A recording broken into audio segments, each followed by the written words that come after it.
बच्चों, let's read the question. The question says that give an idea of the eventful journey of Mijbil from Basra to London, or what did Maxwell do to transport Mijbil to England?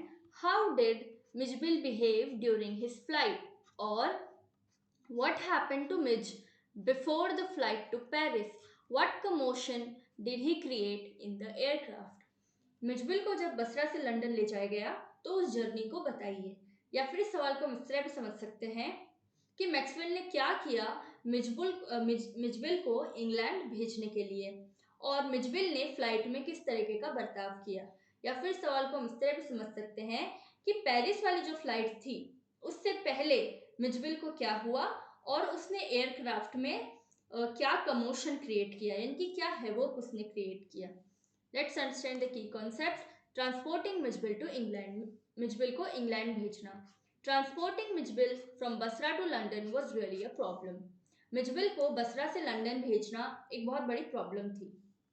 The British airline would not fly animals. जो British airline थी वो मतलब जानवर को ले जाने के लिए उन्होंने मना कर दिया, यानी कि प्लेन में जानवर नहीं ले जा सकते ब्रिटिश एयरलाइन की जितनी भी प्लेन्स हैं. Maxwell had to book a flight to Paris on another airline.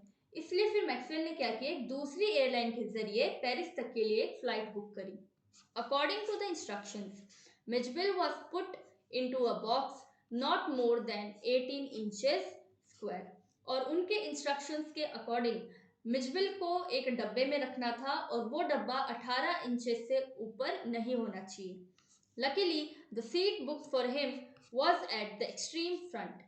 और उसकी किस्मत अच्छी थी कि जो सीट उसने अपने लिए बुक कराई थी वो एकदम फ्रंट में थी, आगे ही आगे. He covered the floor around his feet with newspapers. जितने एरिया पे उसके पाँव थे तो उसने उस एरिया को न्यूज़पेपर से कवर कर दिया था.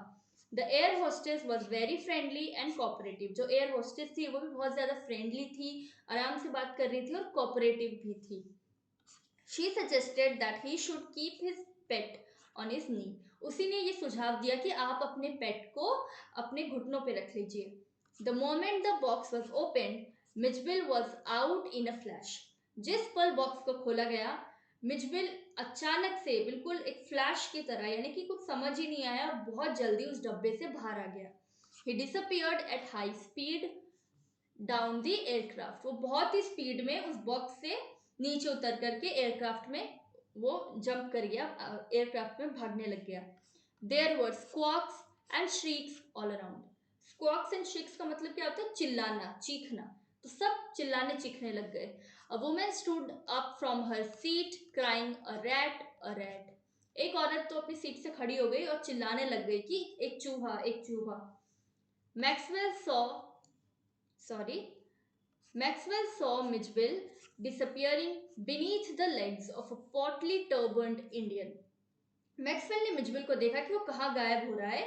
एक पॉटली का मतलब होता है फैट, और टर्बन इंडियन यानी कि एक सरदार था, उसके पाँव के मतलब नीच मतलब beneath the disappearing beneath the legs, यानी पाँव के पीछे से जो है वो गायब हो रहा था.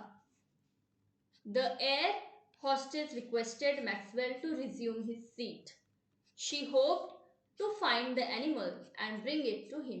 हॉस्टेस ने उसको कहा मैक्सवेल को कि आप अपनी सीट पे बैठे रहिए, मैं जानवर को, आपके पेट को ढूंढ करके आपके पास ले आऊंगी.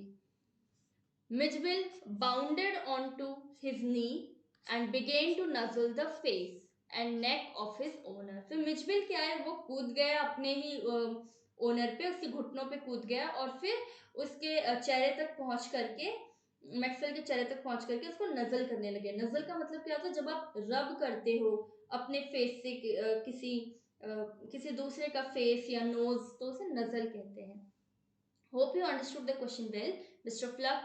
Thank you so much.